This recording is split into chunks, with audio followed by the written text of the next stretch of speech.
45페이지를 피시고요. 학계론에서, 부동산 학계론에서 제일 중요한 파트 그러면 두 개 꼽죠. 지금 하고 있는 수요 공급 이론하고, 그 다음에 휴가 갔다 와서 하시게 될 투자론. 그래서 이 두 개 파트는 잘 모르시겠으면 시간 할애를 좀 하세요. 나머지 무슨 뭐 총론이나, 그 다음에 개발관리론이나 시장론, 뭐 이런 부분들이야 어차피 여러분들이 얼만큼 읽어보시느냐의 문제니까, 그거는 이해하는 문제랑은 또 다른 거니까. 근데 이 수요공급 이론하고 투자론은 이해가 안 되면 아무리 뭐 열심히 외우시려고 해도 외워지지도 않고, 그 외운다고 해서 문제를 풀 수 있는 것도 아니기 때문에 이 부분은 시간 할애를 좀 하세요. 그래서 계속 한 얘기처럼 홀수달에는 여전히 수요공급 이론 공부하셔야 되는 거고, 그 다음에 뭐 수업을 듣는데 나는 이거 11월부터 착실하게 수업 들었더니 그냥 듣는 대로 다 이해가 된다. 그래서 뭐 다 외웠던 거다. 그럼 그냥 편안한 마음으로 들으시는 거고, 그렇지 않고 이제 하다 보니까 뭔가 잘 모르겠다. 아직도 정리가 잘 안 된다. 그러면 방법 없어요. 그냥 동영상 20번이든 100번이든 들으셔야지 뭐. 수요공급 이론만이라도. 그래서 7월 한 달은 수요공급 이론 잡는 걸 목표로 하세요. 그래서 이 부분 못 잡으면 정책론까지 계속 질질 끌려다니는 거예요. 계속. 그래서 시간을 좀 할애하세요. 45페이지 가셔서 탄력성. 특히나 이제 좀 나중에 늦게 합류하신 분들은 뭐 11월부터 하신 분들을 하루아침에 따라갈 수가 없어요. 실력 차이가 안 난다고는 해도 뭐 그동안에 해온 짬밥 있는데, 군대 다녀오신 분들은 뭐 일병 때 아무리 잘해도 병장이 하는 거를 따라갈 수가 없죠. 병장은 설렁설렁 하는 것 같아도 다 알고 있는 거니까. 그래서 그렇게 생각하시면 돼. 그래서 7월에 오신 분은 2등병인 거고, 5월에 오신 분은 한 1병 다른 거고. 그러니까 뭐 열심히 해야죠. 뭐 방법 있나? 절대 시간은 못 따라가요.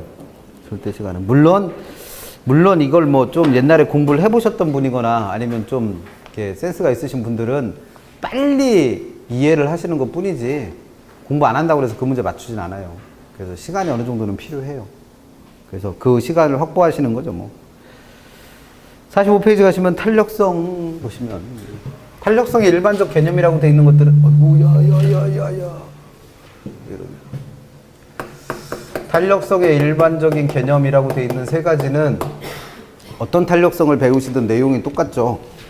그래서 탄력성이라는 건 독립변수가 변해서 종속변수가 변할 때 누가 종속변수가 많이 변하느냐 적게 변하느냐, 그 변하는 크기를 측정해서 나타낸 수치가 탄력성 값입니다. 그렇기 때문에 탄력성은 반드시 뭐로 나타난다? 일정한 숫자로 나타나는 값이에요. 그래서 그 숫자가 의미하는 바는 독립변수가 1% 변하고 있을 때 종속변수는 그에 따라 몇 %가 변하느냐, 이걸 나타내는 게 탄력성 값이죠. 그래서 그 값을 구하실 때는 항상 밑에는 독립변수의 변화율, 위에는 종속변수의 변화율로 구하시면 돼요. 그럼 그 세 가지는 어떤 탄력성을 배우든 내용이 똑같다는 거예요. 그럼 결국 우리가 배워야 될 탄력성들의 종류라는 건 결국 거기에 있는 독립변수가 누구고 그에 따라 영향을 받는 종속변수가 누구냐에 따라서 달라지는 것 뿐이죠. 그래서 이런 독립변수와 종속변수의 가장 대표적인 관계가 아까 수요법칙, 공급법칙 할 때 했던 것처럼 가격이 변하면서 누구랑 변할 때, 수요량과 공급량이 변할 때, 그러면 가격이 변해서 종속변수인 수요량이나 공급량이 변할 때 얘네들이 많이 변할 수도 있고 적게 변할 수도 있을 거 아니에요. 그래서 그걸 측정한 걸 수요의 가격 탄력성 또는 공급의 가격 탄력성이라고 부른다는 거죠.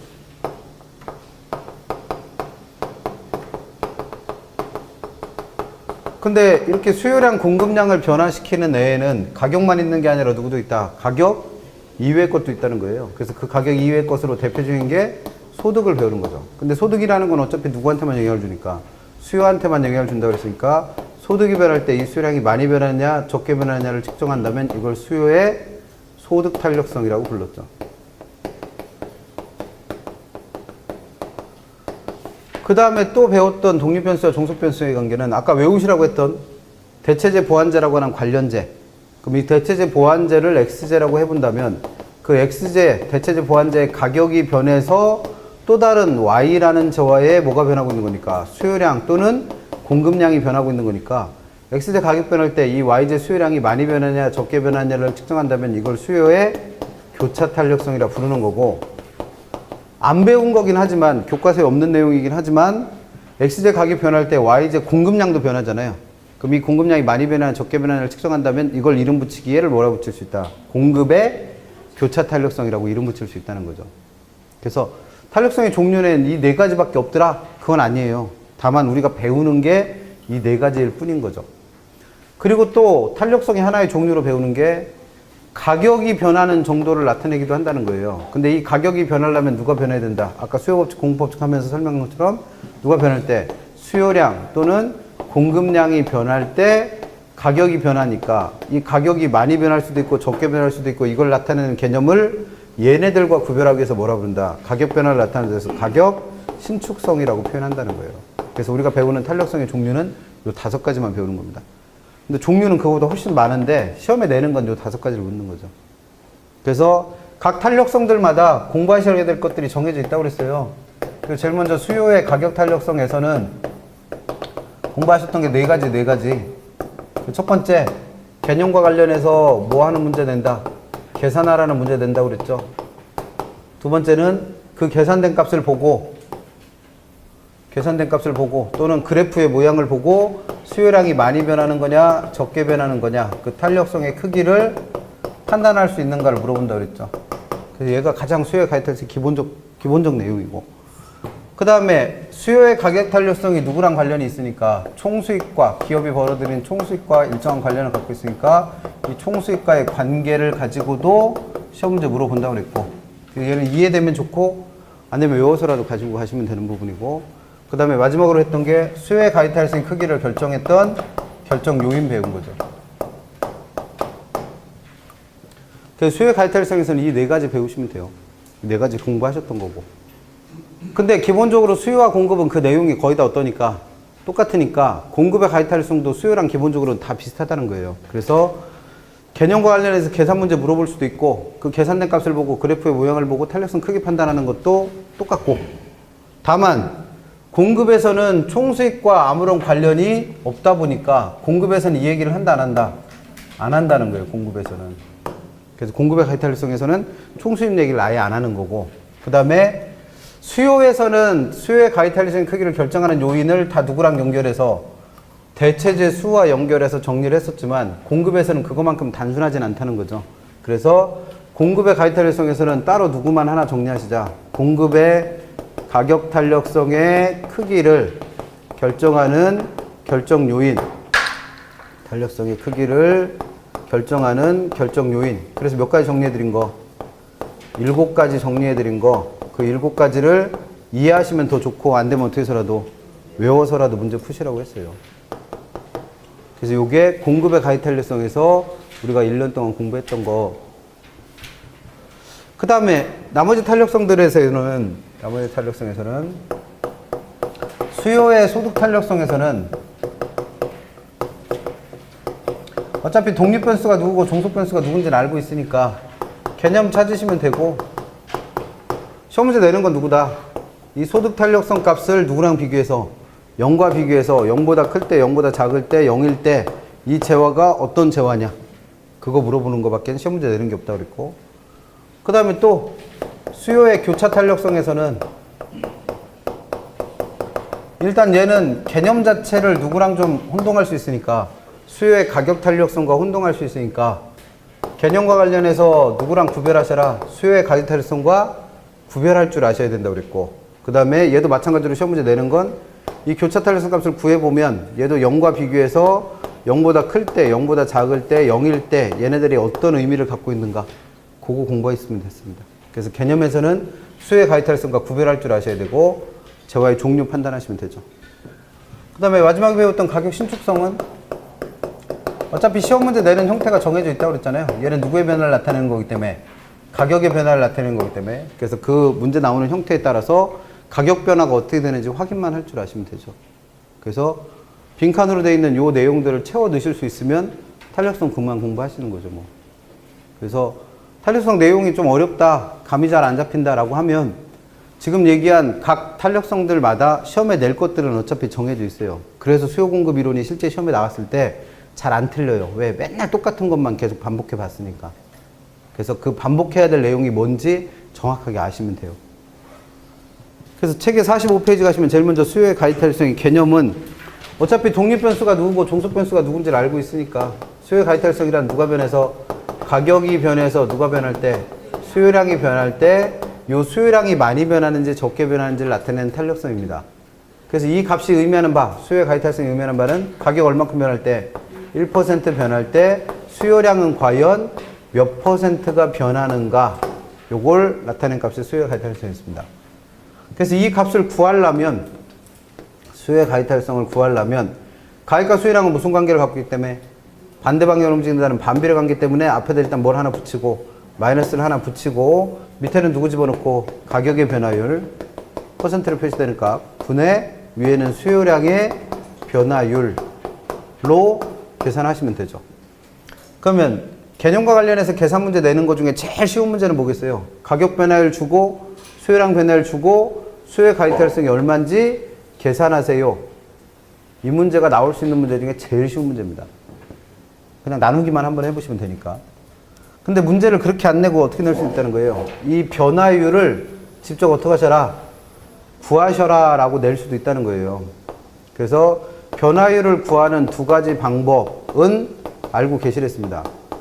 그래서 이 변화율을 계산하는 방법은 수요의 가격 탄력성만 써먹는 게 아니라 여러분들이 뭘 구할 일이 생기면 변화율을 구할 일이 생기면 다 똑같은 방법으로 구할 수 있어요. 그래서 그 방법이 두 가지 있다고 했습니다. 첫 번째 뭐해서 초기값으로 미분해서 구하는 방법이 하나 있다고 그랬고 또는 중간값으로 뭐해서 평균 내서 구하는 방법도 있다는 거죠. 그래서 초기값으로 미분해서 구하는 변화율은 밑에다 뭐 집어넣고 원래값 그래서 초기값으로 구한다고 표현을 해요. 그래서 원래값 분의 위에는 누구? 변화량. 그러면 이게 뭘 구하는 방법이다? 변화율을 구하는 방법입니다. 그럼 만약에 내가 가격의 변화율을 구해야겠다. 그럼 어떻게 구하시라는 거예요? 원래 가격 분의 가격의 변화량. 만약에 수요량의 변화율을 구하고 싶다. 그럼 원래 수요량 분의 수요량의 변화량.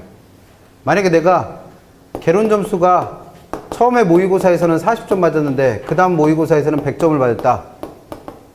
그럼 이거에 뭘 구하고 싶다? 변화율을 구하고 싶잖아요. 그럼 어떻게 구하시라는 거예요? 원래 값인 얼마 분의 40 분의 변화량인 얼마? 왜 이게 변화량이요? 이 사이의 양이 변화량이지. 60. 그러면 개론 점수가 몇 프로 오른 거예요? 나는 120이에요 이게? 6을 4로 나누면 20이 나오나? 1, 4는 4, 20. 그럼 5, 4, 20 하니까 얼마 나와? 150%가 성적이 어떻게 된 거예요? 향상된 거예요. 이것도 뭐 구한 거예요? 내 개론 점수의 변화율. 그러니까 변화율은 이렇게 구한다는 거예요. 이렇게. 또 하나 방법이 뭐다? 평균해수 구하는 거. 그래서 평균해수 구할 때는 밑에 원래값 들어가던 자리에 누구 넣으라는 거예요? 평균값 넣으면 돼, 평균. 그럼 평균을 어떻게 구하는 거예요? 두 개를 합한 거를 얼마로? 2로 나누면 되죠, 뭘. 그리고 위에는 누구 들어가는 거 똑같다? 변화량 들어가는 거 똑같아요. 단순한 게 시키기 싫어서 이렇게 하는 거예요. 이해되면 외울 필요가 없잖아. 그냥 이거 구할 때 미분으로 구해라 그러면 이걸 이 자리에다 집어넣으면 되고 그 다음에 평균으로 구해라 그러면 이걸 이 자리에다 집어넣으면 되니까. 근데 도대체 이해를 못하겠어. 그럼 어떡하면 돼? 45페이지에 있는 식 그냥 외워서 푸시면 돼요. 그러니까 얘는 뭐 다른 거 없어요. 그냥 변명의 여지가 없는 거예요. 이 문제 틀렸다 그럼 뭐예요? 그냥 계산식을 못 외운 거야. 계산식에다 그냥 값만 집어넣으면 나오는 값이니까. 그래서 그런 것들은 그렇게 하시면 돼요. 그래서 시험 문제는 뭘 낸다? 변화율을 주든 변화율을 구하든 뭘 구해보세요? 수요의 가이탈성 값을 구해보세요가 시험에 나옵니다. 그게 수요의 가이탈성 문제에서 나오는 문제 중에 제일 어떤 거? 쉬운 거. 그 다음에 두 번째, 이렇게 계산된 값을 보고 수요량이 많이 변하는지 적게 변하는지 판단하는 방법에 대한 얘기예요. 그래서 이걸 실제로 값으로 판단할 때는 수요의 가이탈성을 계산하면 1을 기준으로 판단한다고 했습니다. 왜? 이 두 개 같을 때가 1이니까. 그래서 1을 기준으로 해서 1보다 그 값이 어떨 때? 클 때, 또는 그 값이 1보다 작을 때 또는 그 값이 가장 커져서 무한대가 될 때, 또는 그 값이 가장 작아져서 0일 때라고 하는 5가지 값으로 분류를 할 수 있으니까 걔네들이 갖는 의미와 이름을 정리해서 이건 이해하셔야죠. 외운다고 해서 답이 나오는 건 아니니까. 그래서 46페이지에 표로 정리되어 있는 탄력성 값에 따른 판단은 이해하셔야 돼, 이해하셔야 돼. 그래서 1일 때를 이름 붙이기에 뭐라 이름 붙인다? 단위 탄력적이라 이름 붙인다. 그럼 단위 탄력적이라는 게 무슨 뜻인지 이해하시라는 거예요, 이해하시라. 그럼 얘가 1이 나왔다는 얘기는 이 두 개가 어떻게 됐다는 얘기예요? 같다는 얘기요. 그래서 가격의 변화율 하고 수요량의 변화율이 어떻다? 같다는 얘기예요, 같다. 이때를 단위 탄력적이라고 부릅니다. 그럼 이 말은 수요량은 딱 얼만큼만 변한다는 거예요. 가격 변환 비율만큼만 변한다는 거예요. 근데 이 값이 1보다 클 때는 수요량이 많이 변하는 거니까 이걸 탄력적이라 이름 붙이고, 탄력적이라는 뜻은 가격의 변화율과 누굴 비교했을 때, 수요량의 변화율을 비교했을 때 누가 더 크다? 수요량 변화율이 더 크다는 얘기예요. 그만큼 수요량은 어떻게 변하고 있다? 많이 변하고 있다라고 판단을 하는 거죠. 반대로 얘가 1보다 작을 때를 비탄력적이라 이름 붙이고, 비탄력적이라는 건 가격의 변화율과 누굴 비교했을 때, 수요량의 변화율을 비교했을 때 누가 더 크기 때문에, 가격의 변화율이 더 크기 때문에 수요량이 그만큼 조금 변하고 있다는 얘기입니다. 그럼 수요량 변화율이 작아질수록, 즉 수요량이 조금만 변할수록 이 값은 점점 어떻게 되는 거예요? 작아져. 그래서 가장 작을 때가 0이니까 이걸 완전 비탄력적이라 부르고, 수요량 변화율이 제일 작아지면 그 수요량 변화율은 얼마가 된 거다? 0% 된 거예요. 그럼 얘는 수요량은 아예 변하지 않음을 뜻합니다. 근데 이 값이 가장 커지면 무한대까지 커지니까 이때를 완전 탄력적이라 부르고, 완전 탄력적이라는 건 가격이 조금만이라도 변하면 수요량 변화율은 얼마까지 변한다? 무한대까지 커질 수 있다는 거예요. 그럼 결국 지금 정리해드린 요 내용은 여기 있는 것들은 다 누구의 크기를 나타내고 있는 거예요? 탄력성 값의 크기를 나타내는 거예요. 탄력성 값의 크기. 그럼 탄력성 값의 크기는 어떻게 표현하겠어요? 그 값이 크다 또는 그 값이 작다라고 표현하겠죠. 그럼 값이 크다, 작다라고 표현됐을 때 걔네들에 뭘 붙일 수 있으면 돼? 이름 붙일 수 있습니다. 이름. 그래서 탄력성 값의 크기가 크면 이름을 공통적으로 뭐라 붙인다? 탄력적이라 이름 붙인다. 값이 작으면 공통적으로 비탄력적이라 이름 붙인다. 그러면 이름으로 나왔던 그 크기가 나왔던 뭘 판단할 수 있으면 돼요? 수요량이 많이 변하고 있는 건지 적게 변하고 있는 건지 판단만 할 수 있으면 되죠. 그게 이 크기에 따라서 걔네들을 부르는 이름에 따른 탄력성 값이 갖는 뭐다? 의미인 거죠. 뭐. 그 탄력성 문제가 아직도 헷갈리는 분들은 대체로 뭐예요? 이거 연결을 못해요. 탄력성 값이 크다 그럼 무슨 뜻이에요? 몰라. 탄력적이라는 게 무슨 뜻이에요? 몰라. 그러면 문제 못 풀어요. 그래서 이건 이해하시라는 거예요. 이해하셔야 문제를 푸니까. 단순히 외운다고 해서 문제 풀리는 내용이 아니니까 이건. 그래서 이걸 가지고 또 뭐를 가지고 그래프 가지고도 해결했었죠. 그래서 그래프랑 탄력성의 크기는 무슨 관계를 갖고 있어서 반비례 관계를 갖고 있어서 똑같은 수요곡선이 이렇게 기울기가 가파른 애하고 이렇게 기울기가 완만한 애 두 개가 있다면 기울기가 가파른 애는 기울기가 완만한 애에 비해서 어떻다? 비탄력적이다. 그 말은 수요량은 어떻게 변한다? 적게 변한다. 그 다음에 기울기가 완만한 애는 기울기가 가파른 애보다 탄력적이다. 그러면 똑같은 가격 변화에 대해서 얘는 수요량이 많이 변한다라는 뜻입니다. 그래서 이게 가장 극단적인 값이 돼서 기울기가 가장 커졌을 때는 탄력성이 제일 작아지니까 완전 비탄력적이라고 표현을 하는 거고. 그래서 누가 변해도 가격이 변해도 수요량엔 변화가 없는 거예요. 반대로 탄력성 값, 기울기가 제일 작아지면 이걸 완전 탄력적이라 표현하고 그 얘기는 가격이 단 1푼이라도 변하면 수요량 변화를 예측할 수가 없을 만큼 크게 변한다는 거죠. 그래서 크기를 주든 부르는 이름이 주어지든 걔네들이 갖는 의미를 알고 계시면 문제 푸는 데 도움이 되는 거죠. 이거 연결 못해서 틀리는 분들이 많아요, 생각보다. 그 다음에 이건 뭐 가장 기본적인 이해사항이고, 그 다음에 배웠던 총수입과의 관계는 이거는 일단 어떤 탄력성과만 관련이 있다? 수요의 가격 탄력성과만. 그래서 여기서 말하는 총수입이라고 하는 건 내가 물건을 팔아먹은 가격에다가 팔아먹은 개수를 곱한 값이에요. 그러면 이 물건을 만들어 파는 공급자 입장에서는 이 총수입은 늘어나는 게 좋은 거예요? 줄어드는 게 좋은 거예요? 당연히 늘어나는 게 좋죠. 그래서 그 총수입을 늘리려면, 총수입이 늘어나려면 내가 팔고 있는 재화가 탄력적이냐 또는 비탄력적이냐에 따라서 내가 선택할 수 있는 옵션이 달라진다는 거예요. 그럼 예를 들어서 탄력적이다의 뜻이 뭐다? 가격이 조금만 변해도 수요량은 어떻게 변한다? 많이 변한다는 거예요. 그러면 가격을 낮추면 가격이 조금 낮아지더라도 그만큼 팔리는 물건의 양이 많아지는 거예요. 그럼 가격 조금 낮춰도 그만큼 팔리는 양이 많으니까 이 두 개를 곱한 총수입은 어떻게 되었어? 당연히 증가하는 거죠. 그래서 탄력적일 때는 가격을 어떻게 해야? 내려야 총수입이 증가한다는 거고. 비탄력적이다의 뜻이 뭐예요? 가격이 변해도 수요량은 그닥 많이 변하지를 않는다는 거예요. 그러면 아예 이 물건을 어떻게 팔아도 비싸게 팔아도 사는 양은 차이가 거의 없다는 거죠. 그러면 팔리는 양에는 별 차이가 없는데 가격을 그만큼 어떻게 받았으니까? 비싸게 받았으니까 내가 팔아서 버는 수입은 그만큼 어떻게 되는 거예요? 늘어나는 거죠, 뭐.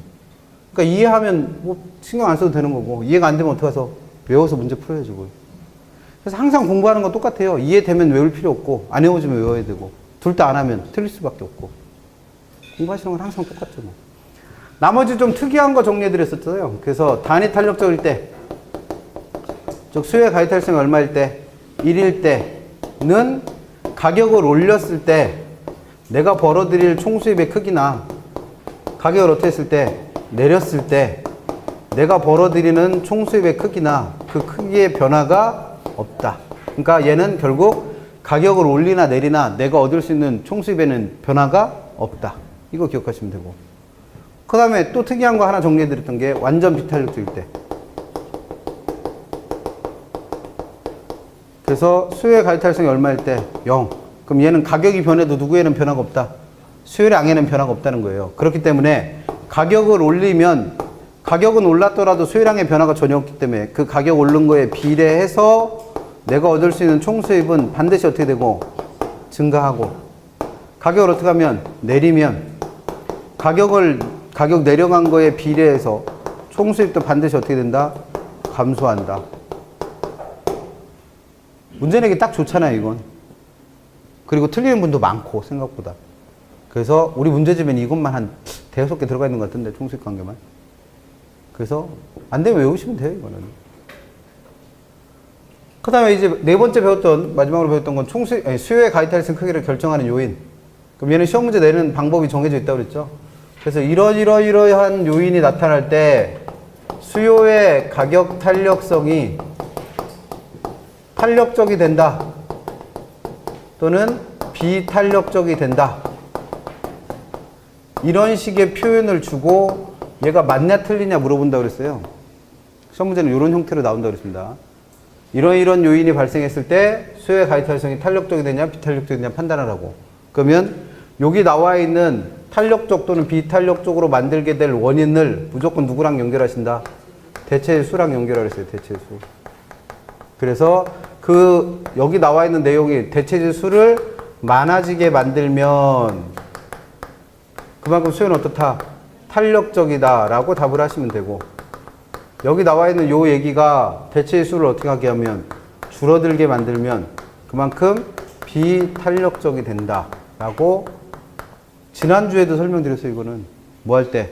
용도의 다양성의 파생 특성 나왔던 지난주 토지의 특성 문제 49번 5번 지문에서 용도의 다양성은 수요의 가격 탄력성을 작게 만든다, 뭐 이렇게 시험 문제 나왔었잖아요. 공부는 저 혼자 하는 거예요. 그러니까 나는 공부 안 해도 되는데. 49번 아니 가봐야 문제지. 백날 말만 하면 본 적이 없는데. 그래서 몇 페이지더라? 40페이지 가셔서 49번에 40페이지 가셔서 49번에 다음은 부동산의 인문적 특성 중 용도의 다양성으로 인하여 파생되는 특성을 설명한 겁니다. 가장 옳지 않은 거 그래놓고 5번 지문에서 부동산 수요, 공급은 나중에 하고 부동산 수요의 가격 탄력성을 작게 한다 이렇게 돼 있죠. 그럼 이 문장의 구조가 지금 어떻게 되는 거예요? 용도의 다양성은 수요의 가격 탄력성을 작게 만든다는 얘기는 탄력성 크기가 작다는 얘기니까 탄력적이다 비탄력적이다? 비탄력적이 되게 한다 이 말이죠. 그럼 그 말이 맞냐 틀리냐지. 그럼 이 틀을 안 벗어나잖아요, 문제 자체가. 그러면 거기 나와 있는 뭐를, 용도의 다양성을 누구랑 연결하시라고? 대체재수. 그럼 용도가 다양해진다라는 건 이 대체재 자체가 뜻이 뭐예요? 용도가 비슷한 재화. 그럼 용도가 비슷한 재화인 대체재 수는 많아져, 작아져? 많아지죠. 그럼 탄력적이 되니까 얘는 탄력성 값을 작게 만드는 게 아니라 크게 만드는 요인이라고 불과 일주일 전에 설명을 했어요. 그러니까 공부를 안 하신다는 거예요. 지난주에 한 것도 이해를 못하니. 점수가 잘 나오면 이상한 거예요. 그러니까. 그렇게 해서 수의 가이탈성의 크기는 뭐랑 연결해서 문제를 푸셔라. 대체재 수. 문제가 이런 형태로 나오니까. 그럼 문제 나오는 방법까지 알려드리는데 못 풀면 어떡하라는 거예요, 이거를. 그래서 그렇게 문제를 물어요. 그 다음에 수요는 요 네 가지 공부하시라고 그랬고, 공급은 기본적으로 수요랑 내용이 똑같은데 차이가 나는 게 총수입 얘기는 공급에서는 한다, 안 한다? 안 한다고 그랬고, 그 다음에 결정 요인이 수요처럼 대체재 수 하나로 해결할 수 있는 게 아니라고 그랬죠. 그래서 그 정리해드린 게 7가지니까 그 7가지 경우에 공급이 탄력적이 되느냐 비탄력적이냐를 구별하시면 됩니다. 그래서 요약집 몇 페이지에다가 49페이지에다가 공급의 가이탈성 크기를 결정하는 7가지 요인을 정리해 놓은 거예요. 그래서 얘네들은 이해하시면 최대한 좋다고 그랬죠. 그래서 이해하실 때 탄력성 문제를 못 푸는 분들의 가장 큰 특징이 탄력적이다 비탄력적이다를 판단할 때 수요량 공급량을 증가시켰다 감소시켰다 이러고 있어. 그럼 문제 못 풀어요. 탄력성은 증가하느냐 감소하느냐에는 관심이 있어 없어? 없어요. 수요의 가이탈성과 공급의 가이탈성에서는 증가냐 감소냐는 요만큼도 관심이 없어요. 관심 있는 건 뭐예요? 증가한다면 많이 증가하느냐 적게 증가하느냐, 감소한다면 많이 감소하느냐 적게 감소하느냐에 관련이 있기 때문에 증가 감소라고 나누는 순간 문제는 헷갈리게 돼 있어요. 그러니까 항상 탄력성 크기를 판단할 때는 가격을 무조건 어떻게 올랐다고 생각을 하세요. 그럼 가격이 올라오면 여기서는 공급의 탄력성을 설명하는 거니까 공급량은 그만큼 어떻게 되겠어요? 증가하겠죠. 증가한다. 그럼 공급량이 증가하는데 탄력성이 탄력적이냐 비탄력적이냐는 결국 이 공급량이 많이 증가하느냐 적게 증가하느냐의 문제예요. 그럼 거기 나와 있는 7가지 요인들이 가격 올라서 공급량 늘어날 때 거기 나와 있는 요인 때문에 공급량이 많이 늘어난다면 어떤 애? 탄력적이라고 답하면 되고, 거기 나와 있는 요인들 때문에 공급량이 조금만 늘어나게 되면 비탄력적이라고 답하시면 되는 거죠. 이해되면 좋고, 이 7가지 외우는 게 뭐 대수예요. 판례는 수백 개도 외우는데. 그렇잖아요. 민법은 판례만 해도 판례책만 이만하던데? 그거 다 외우시는 거 아니에요? 그래서 민법 점수도 안 나오는구나. 49페이지에 양가로 4번에 있는 공급의 가이탈성 결정 요인. 그래서 1번부터 7번까지는 정리할 때 무조건 어떻게 하라는 거예요? 가격이 올랐어요. 그럼 공급량은 어떻게 한다? 늘어난다. 근데 1번 같은 경우에 그 공급량이 늘어날 때 비용도 같이 느는 거예요. 그럼 비용이 늘어나는 만큼 부담스러우니까 공급량을 조금만 늘리겠죠. 그러니까 줄인다 생각하는 순간 문제가 안 풀린다고. 느는데 어떻게 는다? 적게 는다. 그래서 뭐다? 비탄력적이다. 가격이 올랐는데 왜 공급량이 줄어요? 그래서 비탄력적입니다. 두 번째 똑같아. 가격이 올라서 공급량이 늘어나는데 공급량 늘어날수록 뭐가 좋아진 거예요? 기술이 점점 좋아져. 그럼 기술이 좋아졌다는 얘기는 그만큼 빨리 만들고 많이 만들겠죠. 그럼 공급량은 어떻게 돼? 많이 늘어. 그래서 뭐다? 그래서 탄력적이다. 세 번째, 가격이 올라서 공급량을 늘려야겠는데 이 재화의 성질이 부패하기 쉽거나 신선도가 중요합니다. 그럼 무슨 얘기를 하고 싶은 거예요? 미리 만들어 놓을 수가 없다는 얘기예요. 그럼 그때그때 만들어야 되니까 공급량은 많이 는다, 적게 는다? 적게 늘어요. 그래서 비탄력적이요. 그 다음 네 번째와 다섯 번째는 기간 문제고, 4번에 나와 있는 기간은 생산에 주어진 기간이라고 해서 신축 여부를 말하는 기간을 했죠. 그럼 신축이 안 되는 단계에는 가격이 올라서 공급량을 늘리고 싶은데 신축은 못 하는 거예요. 그럼 공급량은 많이 늘어요, 적게 늘어요? 적게 느니까 비탄력적이요. 근데 장기, 신축도 가능한 장기에는 신축을 해서라도 공급량을 늘리니까 뭐예요? 공급량은 많이 늘어서 탄력적입니다. 5번은 생산에 소요되는 기간이라 되어 있는 건 생산기간으로 이해하시랬어요. 생산기간. 그럼 생산기간이 짧다는 얘기는 금방 만들어낸다는 얘기죠. 그러면 가격 오르면 만드는데 얼마 안 걸리니까 공급량을 많이 늘릴 거 아니에요. 그러니까 탄력적이고. 하나 만드는데 시간이 오래 걸리면 그만큼 만드는데 힘드니까 공급량은 적게 는다는 거예요. 여섯 번째 있는 신규주택과 중고주택은 5번에서 설명한 생산기간과 연결하랬죠. 그럼 신규주택은 중고주택에 비해서 새로 만들어야 되니까 생산기간이 길지. 그러니까 그만큼 어떻고 비탄력죠 이거.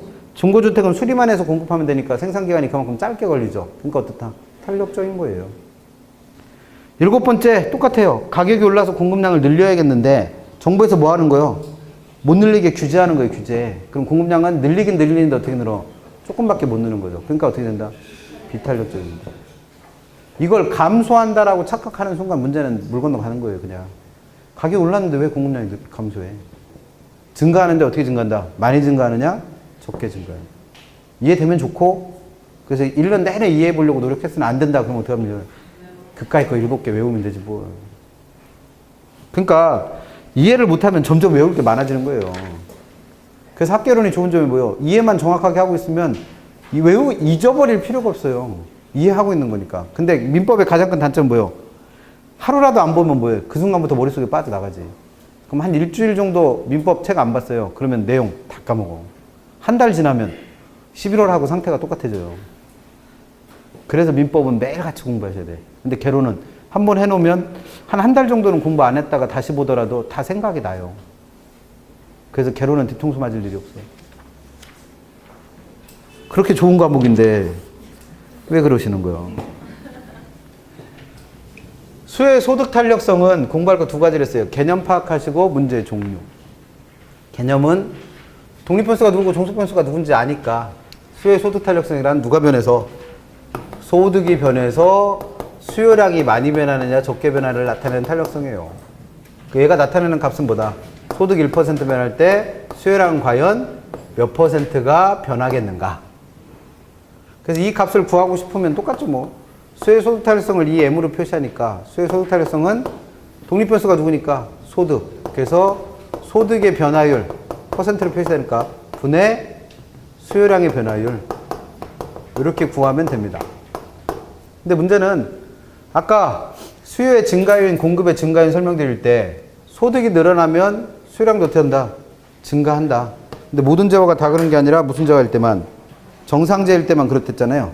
그럼 정상재가 아닌 재화는 오히려 소득 늘어날 때 수요량이 반대로 어떻게 된다? 줄어드는 경우도 있다는 거예요. 그럼 이렇게 되면 이 값은 뭐 나올 테고? 플러스. 이렇게 되면 이 값이 마이너스. 그럼 얘는 플러스도 나오고 마이너스도 나오니까 누구랑 비교해서? 0과 비교해서 이렇게 될 때는 어떤 재화고 이렇게 될 때는 어떤 재화인가 구별하라고 되는 거예요. 그래서 시험 문제 낼 거는 수요의 소득 탄력성을 누구랑 비교해서? 0과 비교해서. 0보다 클 때, 0보다 작을 때, 0일 때 얘가 어떤 의미를 갖고 있느냐 물어봅니다. 그러면 얘가 0보다 커서 뭐가 됐다는 얘기는 플러스 값이 됐다는 얘기는 이렇게 된 거잖아요. 이렇게. 그럼 이렇게 된 건 뭐예요? 소득이 늘어나니까 이 재화의 수요량도 같이 어떻게 됐다? 늘어났다. 이게 우리의 정상적인 상황이에요. 그래서 이걸 뭐 정상재 또는 우등재라 부르는 거고. 얘가 0보다 작아져서 마이너스 됐다는 얘기는 이렇게 된 거잖아요. 그럼 이렇게 됐다는 얘기는 뭐예요? 소득이 늘어나면 되려 이 재화의 수요는 어떻게 된다? 감소한다. 왜? 이거보다 더 좋은 재화인 소득이 많아진 만큼 이걸 쓰느라고 얘는 안 쓰는 거예요. 그러면 얘랑 비교했을 때 얘는 얘보다는 질이 낮은 재화. 그래서 뭐라는 거예요? 그래서 열등재라 불러. 그럼 얘가 0이란 얘기는 뭐예요? 얘가 아무리 변해도 얘는 변화가 없어서 0% 됐다는 얘기잖아요. 그러면 소득이 늘어나거나 말거나 누구에는 변화가 아예 없다. 수요량엔 변화가 거의 없다는 거예요. 그래서 이런 재화를 뭐란다? 중간재라 불러요. 중간재. 그래서 시험 문제는 뭐 내겠어요? 이거 말고 낼 게 있나? 소득 탄력성은 이거밖에 시험에 안 나와요. 그 다음에 수요의 교차 탄력성은 아까 개념과 관련해서 개념을 잘 잡으셔야 돼. 그래서 교차 탄력성은 아무 때나 측정하는 게 아니라 아까 설명드렸던 관련재라는 재화에서 측정하는 탄력성이에요. 그럼 관련재 그러면 머릿속에 떠올리셔야 될 게 아까 외우시라 했던 거. 관련재에는 대체재라고 하는 용도가 비슷한 재화도 있고 보완재라고 하는 같이 써야지 좋은 재화. 이렇게 2가지 재화가 있다고 그랬죠. 그래서 외우시라 했던 건 용도가 비슷한 대체재인 경우에는 그 가격이 어떻게 될 때 올라갈 때 수요가 어떻게 된다고 그랬고 증가. 보완재의 경우에는 같이 써야 좋은 보완재의 경우에는 그 가격이 어떻게 될 때 하락할 때 수요가 어떻게 된다? 증가한다. 이건 외우시라고 그랬습니다. 그래야 문제를 푸니까. 그러면 교차 탄력성에서는 주의하실 게 얘는 누가 변해서 누가 변하고 있는 거예요? 가격이 변해서 수요량이 변하고 있는 거예요. 근데 아까 우리가 배웠던 것 중에 가격이 변해서 수요량이 변할 때 측정하는 탄력성은 누구? 수요의 가격 탄력성. 그럼 수요의 가격 탄력성과 얘가 어떻게 될 수 있어요? 혼동스러울 수 있죠. 그럼 혼동 안 하는 방법은 가격 변환해랑 수요량 변환해랑 같은 재화일 때는 같은 재화의 변해서 가격이 변해서 같은 재화의 수요량 변하는 거니까 이건 누구로 가고 수요의 가격 탄력성. 근데 지금 같은 경우에는 가격 변한 건 누구예요? 대체재 보완재 관계를 갖고 있는 X라는 재화라고 한다면 이 수요량 변한 건 이 X재 가격이 X재가 아니라 누구예요? 얘와 대체재 보완재라는 일정한 관련재가 갖고 있는 Y라고 하는 또 다른 재화인 거잖아요. 그럼 이와 같이 가격 변환해랑 수요량 변환해가 서로 어떤 재화일 때 같은 재화가 아닐 때 측정하는 게 누구다? 그게 교차 탄력성이에요. 그럼 시험 문제에서 뭘 내겠어요? 두 개 구별 잘 못하시는 분들 많으니까 구별하라고 시험 문제 내겠지 뭐. 그 수요의 가격 탄력성과 수요의 교차 탄력성은 구별하는 게 포인트예요. 구별하는 거. 그래서 가격이 변해서 수요량 변했다. 그럼 무조건 머릿속에는 두 가지가 다 떠올라야 돼. 같은 재화면 가격 탄력성, 다른 재화면 교차 탄력성. 그럼 얘는 지금 요게 변해서 요게 변하고 있는 거니까 이게 독립변수고 이게 종속변수 아니에요. 그러면 교차 탄력성은 개념적으로 어떻게 되는 거예요? X라는 재화의 가격이 변해서 그거와 일정한 관계를 갖고 있는 Y라는 재화의 수요량이 많이 변하느냐 적게 변하느냐 이거 측정하는 게 교차 탄력성입니다. 그럼 이 값을 구하고 싶을 때는 교차 탄력성 값을 구하고 싶을 때는 독립변수가 얘니까 X제의 누구의 변화율? 가격의 변화율 뭐로 표시되는 거? 퍼센트 분의 위에는 누구 들어가면 돼? 또 다른 Y라는 재화의 수요량 변화율로 교차 탄력성 값 구하면 되죠. 그럼 얘도 실제로 계산을 하면 X제 가격과 Y제 수요량이 같은 방향으로 움직이는 경우도 있겠죠. 근데 X제 가격과 Y제 수요량이 반대 방향으로 움직이는 경우도 있을 거예요. 그럼 얘도 이렇게 되면 플러스 값 되고 이렇게 되면 마이너스 값 되니까 누구랑 비교한다? 0과 비교하는 거예요. 0과. 그럼 해야 될 얘기는 얘랑 똑같죠. 뭘? 교차 탄력성 값 구해서 얘가 0보다 클 때 0보다 작을 때 얘가 0일 때 그 값이 어떤 의미를 갖고 뭐라고 불리는지만 알면 되죠. 그럼 얘가 0보다 커서 얘가 플러스 값 됐다는 얘기는 뭐예요? 이 두 개가 같은 방향으로 움직이고 있다는 거예요. 같은 방향. X제 가격과 Y제 수요량이 같은 방향으로 움직이니까 얘가 플러스 값이 나온 거죠. 같은 방향. 이 두 개가 어느 방향으로 움직이느냐에 따라서 플러스 되고 마이너스 된다고 했으니까. 그러면 얘가 플러스 됐다는 얘기는, 즉 0보다 커졌다는 얘기는 이게 같은 방향으로 움직였다는 얘기잖아요. 그럼 같은 방향으로 움직일 때는 이 X제, Y제가 같은 방향으로 움직일 때는 이 두 개가 무슨 관계라는 거? 대체제 관계라는 거 외우고 계신 거잖아. 그래서 이 두 개가 같은 방향으로 움직일 때를 이 두 재화는 무슨 관계다? 대체제 관계다라고 찾아다니시면 돼요. 얘가 0보다 작아서 마이너스 값 나온다는 얘기는 두 개 움직이는 방향이 서로 어떻다? 반대 방향이라는 거, 반대 방향. 그러니까 마이너스 값 나오는 거잖아요. 그러면 얘가 0보다 작다는 건 X제 가격과 Y제 수요량이 어떤 방향으로 움직인다? 반대 방향으로 움직이고 있다는 거예요. 그러면 아까 외우시라고 했던 것 중에 X제 가격과 Y제 수요량이 이와 같이 반대 방향으로 움직일 때는 이 두 재화가 무슨 관계라는 거? 보완제 관계라는 거 외우고 있는 거잖아요. 그러니까 이 두 개는 무슨 관계다? 보완제. 그러니까 결국 이것만 외우고 있으면 이 문제도 풀리는 거 아니에요. 근데 얘가 0이란 얘기는 얘가 아무리 변해도 얘는 변화가 없다는 얘기죠. 뭐. 그래서 얘는 변화가 없다는 얘기예요. 그 이유는 이 두 개는 아무런 관련도 없는 독립된 재화라. 그럼 시험 문제 물을 건 두 개밖에 없어요. 누구랑 누구를 일단 구별하시고 수요의 가격 탄력성과 수요의 교차 탄력성을 일단 어떻게 하시고 구별할 수 있어야 되고, 그 다음에 두 개가 움직이는 방향이 같으면 뭐 대체제, 반대면 보완제, 이거밖에 더 물어보겠어요. 문제. 그래서 점점 공부량을 줄여야지 언제까지나 이거 계속 붙잡고 있을 거예요. 그러니까 교차 탄력성 문제는 일단 뭐부터 확인하는 거예요? 가격 변해서 수요량 변했는데 가격 변한 거랑 수요량 변한 게 같으면 어디로 가는 거고? 가격 탄력성. 그게 서로 다를 때 교차 탄력성. 그럼 확인해 볼 건 무조건 뭐예요? 두 개 가격 움직임 방향과 수요량 움직임 방향이 같으면 뭐? 대체제. 반대면 보완제. 더 얼마나 설명해요? 더 얼마나 공부를 해야 돼 이걸? 그래서 내용 백날 알고 있으면 뭐해? 문제 푸는 거 하셔야지. 가격 신축성은 누구의 변화라고요? 가격 변화에 대한 얘기예요. 가격 변화. 근데 가격이 변화를 하면 아까 수요법칙, 공급법칙 하면서 설명했듯이 가격이 변화를 하면 누가 변해야 된다? 수요량, 공급량이 변해야 돼요. 그래서 수요 또는 공급의 변화가 나타났을 때 누가 가격이 어떻게 변하느냐라고 라고 해서 뭐를 물어보는 문제가 나오면 가격이 변화에 대해서 물어보는 문제가 나오면 이런 문제를 우리는 뭐라 부른다? 신축성 문제라 불러요. 그러면 이 문제는 어떻게 시험 문제 내냐면 신축성이라는 게 가격이라고 하는 애는 아까 가격과 수요량의 관계 설명했던 것처럼 가격이 변해서 누구와 누구를 수요량 또는 공급량을 변화시키기도 한다는 거예요. 그럼 얘가 변해서 얘가 변하고 있는 거니까 이게 누구? 독립변수. 얘가 종속변수인 거죠.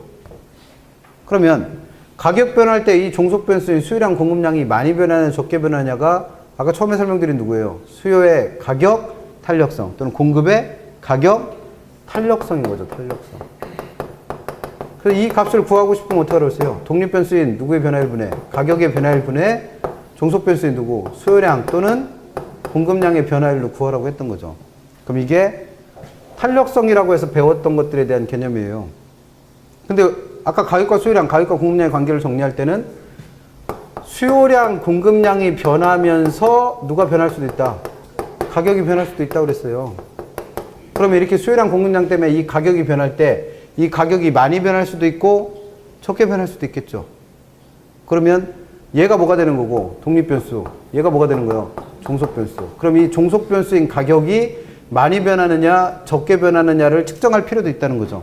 근데 이걸 탄력성이라 이름 붙이면 얘랑 어떻게 구별할 거냐고요. 그래서 이와 같이 가격이 많이 변하느냐 적게 변하느냐를 따로 뭐라 이름 붙였다? 가격 신축성이라고 이름 붙인 거예요. 그래서 신축성은 누구의 변화를 나타내는 거다? 가격 변화. 근데 그 신축성 값을 구하고 싶으면 어떻게 하시면 된다는 거예요? 얘가 독립변수고 얘가 종속변수니까 독립변수인 수요량 또는 공급량의 변화율 분의 종속변수인 누구의 변화율? 가격의 변화율. 이렇게 구하시면 되죠. 뭐. 그래서 이게 뭘 구하는 식? 신축성 구하는 식이에요. 그러면 지금 이 구하는 식이 가만히 보니까 어떻게 돼 있어요? 이걸 분의 1 만들고 이걸 분의 1 만들면 같아지죠. 그러니까 이런 관계일 때 이걸 무슨 관계? 역수관계라 불러요. 역수관계. 그러면 이 두 개가 역수관계라는 얘기는 결국 가격이 많이 변하느냐 적게 변하느냐는 누구의 크기에 달려있다? 탄력성 크기에 달려있다는 거예요. 그래서 정리해보면 탄력성 값이 작아요? 그때를 우리는 이름 뭐라 붙였다? 비탄력적이라는 이름 붙인다 그랬어요. 그럼 탄력성 값이 작으면 그거와 역수관계에 있는 신축성의 크기는 커진다 작아진다?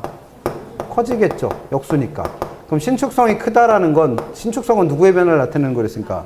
가격의 변화를 나타낸다 했으니까 그만큼 신축성이 크다는 건 가격이 어떻게 된다? 더 많이 변한다는 얘기예요. 반대로 탄력성 값이 클 때를 우리는 뭐라 붙였다? 탄력적이다. 이거 뭐라고 쓰는 거야? 비탄력적. 그럼 탄력성 값이 클 때를 우리는 탄력적이라 이름 붙인다 그랬죠. 그럼 탄력적이면 그거와 역수관계인 신축성의 크기는 그만큼 어떻게 돼요? 작아져. 그럼 신축성이라는 게 누구의 변화를 나타낸다 했으니까? 가격의 변화. 그러면 신축성이 작다는 건 그만큼 가격이 어떻게 변한다? 적게 변한다는 거예요. 그래서 그걸 덜 변한다. 이렇게 표현하자는 겁니다. 근데 기출문제 풀어보셔서 알겠지만 신축성이라는 표현 나와요? 안 나와요? 안 나와. 신축성이라는 말은 시험 문제에서 없어. 그러면 뭘 주고? 탄력성의 크기를 주고 가격이 더 변하느냐 덜 변하느냐? 탄력성의 크기를 주고 가격이 더 변하느냐 덜 변하느냐를 물어본다는 거예요. 그럼 시험 문제 낼 때는 어떻게 낼 수밖에 없는 거예요? 가격이 변하려면 일단 수요 공급의 변화가 나타나야 되니까 수요 공급 변화 주고 그 가격이 많이 변하느냐 적게 변하느냐가 결국 누구 따라 결정되니까? 탄력성 값에 따라 결정되니까 뭘 주는 거예요? 탄력성의 크기를 주는 거예요. 그래야 판단을 할 수 있으니까. 그래 놓고 뭐에 대해서 물어본다면? 가격의 변화에 대해서 물어본다면 이런 문제를 우리는 뭐라 부른다? 신축성 문제라고 부릅니다. 그러니까 신축성 문제도 문제를 내는 틀이 어떻게 돼 있어요? 정해져 있어. 이렇게밖에는 시험 문제 못 내요. 그 어떤 천재 같은 교수들이라도 이 틀을 못 벗어난다는 거예요. 문제를 낼 때는. 그 문제가 어떻게 나오는지 알면 그거 푸는 방법만 알면 되잖아요. 그래서 그 문제를 풀 때 가격이 더 변하느냐 덜 변하느냐는 이렇게 정리하고 계시니까 이걸 뭐라고 정리했다고요? 비, 더, 탄, 덜로. 그래서 제일 속 터지는 분이 뭐예요? 비도 탄 덜은 알아. 언제 써먹어야 될지 몰라. 언제 써먹어야. 아무리 좋은 차를 갖고 있으면 뭐예요? 10억짜리 차를 갖고 있어. 운전을 못해 나는. 면허증이 없어. 필요 없는 거예요. 똑같아. 비도 탄 덜 아무리 잘 외우고 있으면 뭐예요? 어떨 때 풀어야 될지를 모르는데. 그래서 비도 탄 덜은 언제 써먹는 거다? 수요 공급의 변화 주어지고 탄력성의 크기 주어지고 가격의 변화를 물어보는 문제가 나오면 비더탄들로 푸시라는 거예요. 그럼 문제 푸는 방법 정해져 있는 문제니까 푸는 방법 알면 되죠. 그래서 얘는 누구의 변화를 물어보는 거니까 가격의 변화를 물어보는 문제니까 가격 변화에서 확인해 봐야 될 건 두 가지를 했어요. 첫 번째는 뭘 확인해라? 가격이 오르느냐 내리느냐. 또 하나 확인하셔야 될 건 이 가격이 많이 변하느냐 적게 변하느냐. 그러면 가격이 오르고 내리는 걸 확인하려면 뭘 보면 돼요? 문제에서 주어진 수요 공급의 변화를 확인해 봐요. 그럼 그 수요 공급의 변화로 가격은 어떨 때 오른다고 그랬으니까 초과 수요가 발생하면 가격은 오른다고 그랬고 초과 공급이 발생하면 가격은 내린다고 그랬으니까 수요 공급의 변화 주어진 걸 보고 초과 수요인지 초과 공급인지 확인해서 오를지 내릴지 정하시면 되고 그 다음에 얘가 많이 변하느냐 적게 변하느냐는 누구에 따라 결정된다고 그랬어요? 탄력성의 크기에 따라서. 그러니까 문제에서 주어진 탄력성 크기를 확인해 갖고 그 주어진 탄력성의 크기가 뭐라고 주어져 있으면 비탄력적이라고 주어져 있으면 가격은 그만큼 더 많이 변한다. 그 다음 주어진 탄력성의 크기가 어떻게 주어져 있으면 탄력적이라고 주어져 있으면 가격은 그만큼 덜 변한다. 그래서 이때는 비더탄더를 가지고 문제를 푸시면 되죠. 문제 내는 방법 정해져 있고 푸는 방법 정해져 있는데 틀리는 게 도저히 납득이 안 되는 문제지. 내는 방법 알려드리고 푸는 방법 알려드리는데 못 풀어. 그럼 어떻게 하라는 거야 이거를. 더 어떻게 설명드려 이거를. 아니면 그래프 그려야 되는데. 그래서 그렇게 정리하셨던 게 1년 동안 우리가 배웠던 탄력성에 대한 얘기입니다. 이해하시고 접근하시면 더 좋고 그게 제일 바라는 모습이죠. 근데 안 되면 어떻게 하세요? 각 탄력성들마다 시험 문제 낼 건 정해져 있으니까 어떤 탄력성이 나오면 거기서 시험 문제는 뭘 냈구나 판단해서 푸세요. 그렇게 외우시면 되니까. 여기까지 하시고 잠깐만 쉬었다가는 문제집에 50몇 페이지였죠? 지난주에 52페이지에 5번부터 풀면 됩니다. 잠깐만 쉬었다가 52페이지 5번부터 갈게요. 잠깐 쉬었다 합니다.